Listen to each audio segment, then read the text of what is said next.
Բարև ձեզ հայրենակիցներ, եթերում 02 հաղորդաշարի հերթական թողարկումն է։ Ծառայողական գործունեության արդյունքների ամփոփումը նպատակ ունի արձանագրել ինչպես ձեռքբերումները, այնպես էլ ի հայտ բերել բացթողումները, դրանց վերացման ուղղությամբ մշակել եւ իրականացնել համապատասխան միջոցառումներ։ Սույն թվականի հոկտեմբերի 14-ից սկսած ոստիկանության տարածքային ստորաբաժանումներում, պետական պահպանության, քրեակատարողական եւ ճանապարհային ոստիկանության վարչություններում ամփոփում էին ընթացիկ տարվա 9 ամիսների կատարած աշխատանքները։ Սույն թվականի հոկտեմբերի 18-ին ԼՂ ոստիկանության պետ գեներալ-մայոր Կամո Աղաջանյանը այցելեց ճանապարհային ոստիկանություն։ Նիստերի դահլիճում կայացած խորհրդակցության օրակարգը ներառում էր ընթացիկ տարվա 9 ամիսների ընթացքում ԼՂ ոստիկանության ճանապարհային ոստիկանության եւ նրա ենթակա ստորաբաժանումների կողմից կատարած աշխատանքների, ինչպես նաեւ ճանապարհային ոստիկանության կողմից ձեռնարկող միջոցառումների ազդեցությունը ճանապարհատրանսպորտային պատահարների քանակի ծանրության աստիճանի նվազեցման վրա թեմաները։ Խորհրդակցությունը վարում էր ԼՂ ոստիկանության պետ գեներալ-մայոր Կամո Աղաջանյանը։ Հիմնական զեկույցով հանդես եկավ ճանապարհային ոստիկանության պետ, ոստիկանության փոխգնդապետ Լևոն Գաբրելյանը։ Չնայած ձեռնարկված միջոցառումներին հանրապետության տարածքում նախորդ տարվա նույն ժամանակահատվածի համեմատ գրանցվել է ճանապարհատրանսպորտային պատահարների աճ։ Եթե 2012 թվականի 9 ամիսներին արձանագրվել էր 30 պատահար, որոնց հետևանքով զոհվել էին 4 եւ վիրավորվել 46 քաղաքացիներ, ապա ընթացիկ տարվա նույն ժամանակահատվածում ցավոք պատահարները աճել են 19-ով, 30-ից 49, զոհերը 7-ով, 4-ից 11, իսկ վիրավորները 15-ով, 46-ից 61։ Ճանապարհատրանսպորտային պատահարների վերլուծությունները ցույց են տալիս, որ ծանր հետևանքով պատահարները տեղի են ունենում հիմնականում ճանապարհային երթևեկության կանոնների այնպիսի կոպիտ խախտումների պատճառով, ինչպիսիք են անսթափ վիճակում կամ առանց վարորդական իրավունքի տրանսպորտային միջոցների վարումը, սահմանված արագության գերազանցումը, հանդիպակաց երթևեկության գոտի դուրս գալը եւ վազանցի կանոնների խախտումները։ Այսպես 2013 թվականի 9 ամիսներին ճանապարհային ոստիկանության կողմից ի հայտ է բերվել 747 անսթափ վարորդ, 1305 արագության գերազանցման դեպք եւ առանց վարորդական իրավունքի տրանսպորտային միջոց վարելու 322 դեպք։ Ճանապարհային ոստիկանության պետը հավաստիացրեց, որ տրանսպորտային միջոցների քանակի շարունակական աճի պայմաններում, որը եւ ճանապարհատրանսպորտային պատահարների աճի հիմնական պատճառն է հանդիսանում, ճանապարհային ոստիկանությունը ձեռնարկելու է բոլոր անհրաժեշտ միջոցները նվազագույնի հասցնելու պատահարների քանակը։ Ճանապարհատրանսպորտային պատահարների աճի վերաբերյալ արտահայտելով իր խորի մտահոգությունը, ոստիկանության պետ գեներալ-մայոր Կամո Աղաջանյանը հանձնարարեց ոչ թե պատահարից հետո, այլ նախապես տեղերում ըստ շրջանների մանրակրկիտ վերլուծության ենթարկել պատահարներ ծնող պատճառներն ու պայմանները եւ անհապաղ միջոցներ ձեռնարկել դրանք կանխարգելելու համար։ Ճանապարհներին իրենց մահկանացուն կնքած 11 զոհերը մեր բոլորի ողբերգությունն է, բայց չէ որ մի շարք դեպքերում մենք իզորու ենք կանխել դրանք։ Ճանապարհային երթևեկության յուրաքանչյուր մասնակցի գիտակցությանը անհրաժեշտ է հասցնել, որ առաջինը լինեն զգոն, երբեք չգերազանցեն սահմանված արագությունը ու առանց վարորդական իրավունքի եւ ոգելիցի ազդեցության տակ չվարեն տրանսպորտային միջոցները։ Իսկ որպեսզի երթևեկության մասնակիցը հավատա եւ վստահի ձեզ, պետք է լինել արդար։ Հավատացեք, քաղաքացին միայն այն ժամանակ կարող է վստահել եւ հավատալ ձեզ, երբ անձնապես կտեսնի, որ դուք տարբերություն չեք տալիս ոչ տրանսպորտային միջոցի մագնիշին եւ ոչ էլ նրա ղեկին նստած անձնավորությանը։ Միայն օրենքի առաջ բոլորի հավասարության սկզբունքը ապահովելու դեպքում կարող ենք ակնկալել քաղաքացու վստահությունը։ Եղեք հանդուրժող, բայց եւ խստապահանջ։ Ձեր խստապահանջությունը պետք է համեմված լինի արդարությամբ, մասնավորապես նշեց ոստիկանության պետը։ Ոստիկանության պետը պահանջեց մարդասիրություն ցուցաբերել երթևեկության բոլոր մասնակիցների նկատմամբ։ Մեր ժողովրդի ստվար մասը այսօր նյութական խնդիրներ ունեն եւ կարելի է ոչ կոպիտ խախտումների դեպքում առաջին անգամ ձեռնպահ մնալ վարչական տույժեր կիրառելուց, բավարարվելով միայն բանավոր զգուշացումով։ Ճանապարհային ոստիկանության խնդիրը անվտանգ երթևեկության ապահովում է։ Ես ձեր առաջ երթևեկության կանոնների խախտումների վերաբերյալ արձանագրություններ կազմելու խնդիր չեմ դրել եւ երբեւե այդպեսին չեմ առաջադրի։ Ես պահանջում եմ բոլոր ուժերը ուղղել ճանապարհատրանսպորտային պատահարների կանխարգելմանը։ Վտանգավոր եւ ինտենսիվ երթևեկություն ունեցող ճանապարհահատվածներում քաղաքացիներին նախազգուշացրեք հնարավոր վտանգների մասին։ Բարձրախոսներով հրապարակեք եւ այդ կերպ պարսավեք երթևեկության կանոնները խախտողներին, եզրափակեց ոստիկանության պետը։ Ոստիկանության պետի մասնակցությամբ հաջորդ խորհրդակցությունը կայացավ սույն թվականի հոկտեմբերի 18-ին ոստիկանության Ստեփանակերտի քաղաքային վարչությունում։ Հիմնական զեկույցով հանդես եկավ ոստիկանության Ստեփանակերտի քաղաքվարչության պետ,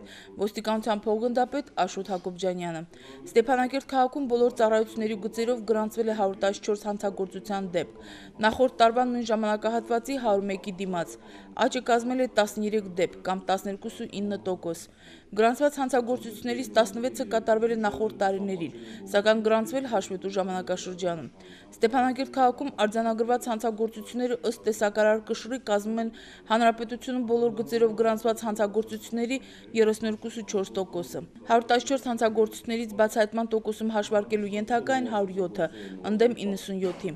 Ըստ ծանրության աստիճանի աճել է միջին ծանրության 8, 47 ընդդեմ 39 եւ ծանր 6, 23 ընդդեմ 17 հանցագործությունները, իսկ առանձնապես ծանր հանցագործությունները նվազել են 3, 1 ընդդեմ 4 դեպքով։ Անդրադառնալով հանցագործությունների բացահայտման ցուցանիշներին, հատկանշական է, որ ընդհանուր հանցագործությունների բացահայտման արդյունավետությունը բարելավել է 8.6%-ով, 91.9% ընդդեմ 83.3%-ի։ Քրեական հետախուզության գծով գրանցված հանցագործությունների բացահայտման ցուցանիշը նույնպես աճել է 13.2%, 98% ընդդեմ 77.6%-ի։ Չնայած բնակարանային գողության բացահայտման արդյունավետությունը նվազել է 4.7%-ով, 66.7% ընդդեմ 71.4%-ի, սակայն գոհացուցիչ է այն, որ բարելավել է այնպիսի հանցատեսակների բացահայտումը, ինչպիսիք է մարդու 100% ընդդեմ 91.7%, հասարակական անվտանգության 100% ընդդեմ 95%-ի եւ պետական իշխանության, ծառայության եւ կառավարման կարգի 100% ընդդեմ 95.8%-ի դեմ ուղղված հանցագործությունները։ Հաշվետու ժամանակահատվածում մեկ անչափահասի կողմից կատարվել է 2 հանցագործություն։ Այնինչ նախորդ հաշվետու ժամանակահատվածում անչափահասների կողմից հանցագործություններ չէին արձանագրվել։ Իր մտահոգությունները հայտնելով ինչպես անչափահասների, այնպես էլ նախկինում դատվածների կողմից հանցագործությունների կատարման առնչությամբ ոստիկանության պետը պահանջեց ավելի հետևողական եւ նպատակային աշխատանքներ իրականացնել մատաղ սերնդին ճիշտ արժեհամակարգով դաստիարակելու, նրանց մեջ ռազմահայրենասիրական ոգին բարձր պահելու համար, իսկ նախկինում դատվածների նկատմամբ իրականացնել մշտական հսկողություն։ Կրկին անգամ անդրադառնալով թմրամիջոցների ապօրինի շրջանառության եւ զենք զինամթերքի ապօրինի պահման վերաբերյալ հարցերին, ոստիկանության պետը պահանջեց անողոքաբար պայքար մղել այս ուղղություններում։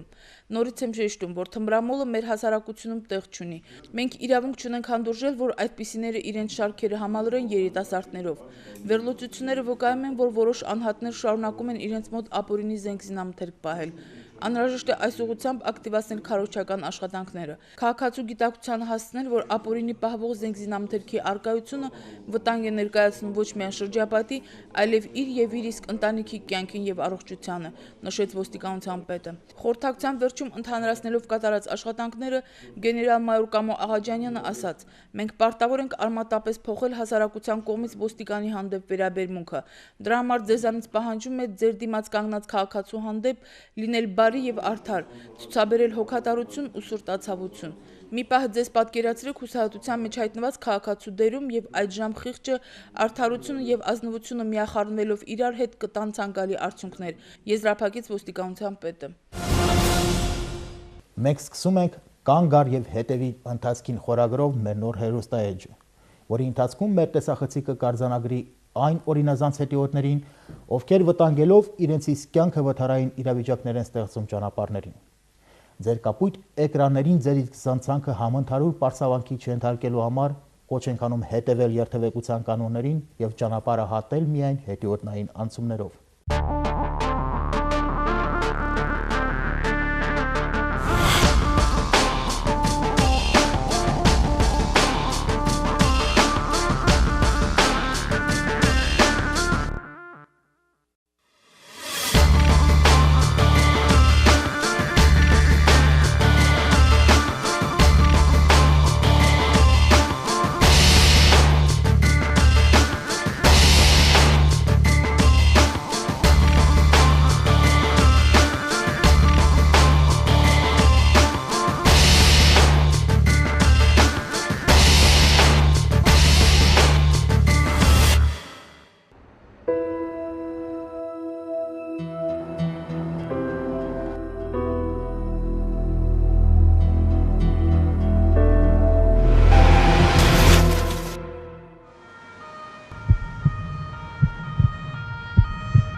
Ոստիկանության մարզական հավաքականների հաղթանակները արդեն հաճելի ավանդույթ են դառնում։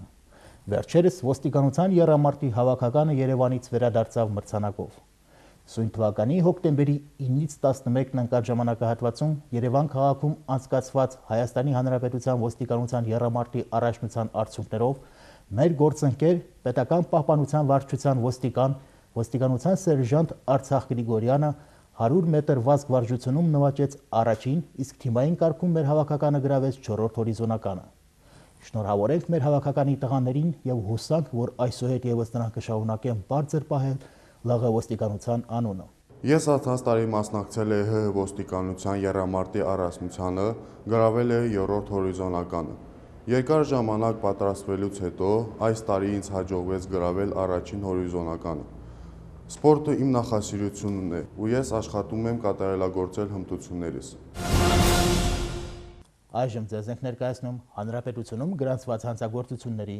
ճանապարհատրանսպորտային պատահարների եւ ճանապարհային երթևեկության կանոնների խախտումների վերաբերյալ հակիրճ վերլուծականը։ Ըստ ոստիկանության հերթապահ օպերատիվ ամփոփագրերի, սույն թվականի հոկտեմբերի 12-ից մինչև հոկտեմբերի 19-ն ընկած ժամանակահատվածում հանրապետության տարածքում արձանագրվել է թմրամիջոցների ապօրինի շրջանառության 3 գողության, սպանության սպառնալիքի, իշխանության ներկայացուցիչի նկատմամբ բռնություն գործադրելու, մարմնական վնասվածք հասցնելու, վաշխառության, ապօրինի որսի, ջրային կենդանիներ ապօրինի արդյունահանելու, ապօրինի կերպով ռազմամթերք ձեռք բերելու, պահելու, փոխադրելու կամ կրելու մեկական հանցադեպեր։ Կատարված օպերատիվ հետախուզական եւ քննչական աշխատանքների արդյունքում նշված բոլոր դեպքերով հանցագործություն կատարած անձինք հայտնաբերվել են։ Սույն թվականի հոկտեմբերի 12-ից մինչև հոկտեմբերի 19-ն ընկած ժամանակահատվածում հանրապետության տարածքում արձանագրվել է 2 ճանապարհատրանսպորտային պատահար, ինչի հետևանքով 2 քաղաքացի ստացել են մարմնական վնասվածքներ։ Հոկտեմբերի 13-ին ժամը 20:25-ի սահմաններում Գրիգորի Ալթունյանը վարելով անձնական օգտագործման Mercedes-Benz E420 ավտոմեքենան Մարիաքաղաքի Իսակովի փողոցի թիվ 4A շենքի մոտակայքում վրաերթի է ենթարկել 1970 թվականին ծնված Աշոտ Արզումանյանին, ինչի հետևանքով վերջինս ստացած մարմնական վնասվածքներով դիմել է հանրապետական բուժմիավորում։ Ստուգմամբ զբաղվում է ոստիկանության Ստեփանակերտի քաղաքվարչությունը։ Հոկտեմբերի 16-ին ժամը 17:40-ի սահմաններում Տիգրան Ղոնյանը վարելով ZIL 131 ավտոմեքենան Մարտակերտի շրջանի Մաղավուզ գյուղի վարչական տարածքի անտառում գլորվել է ձորը, ինչի հետևանքով ստացել է մարմնական վնասվածքներ։ Ստուգմամբ զբաղվում է ոստիկանության Մարտակերտի շրջբաժինը։ Նույն ժամանակահատվածում ճանապարհային երթևեկության կանոնների խախտումներ կատարելու համար վարչական պատասխանատվությանը ենթարկվել տրանսպորտային միջոցների 338 վարորդներ, որոնցից 14-ը անսթափ վիճակում, 6-ը առանց վարորդական վկայականի տրանսպորտային միջոցների վարելու, 29-ը սահմանված արագությունը գերազանցելու, իսկ մնացածը այլ կարգի խախտումների համար։ Մեր այսօրվա հաղորդումը մոտեցավ իր ավարտին։ Բարին անց ձեզ։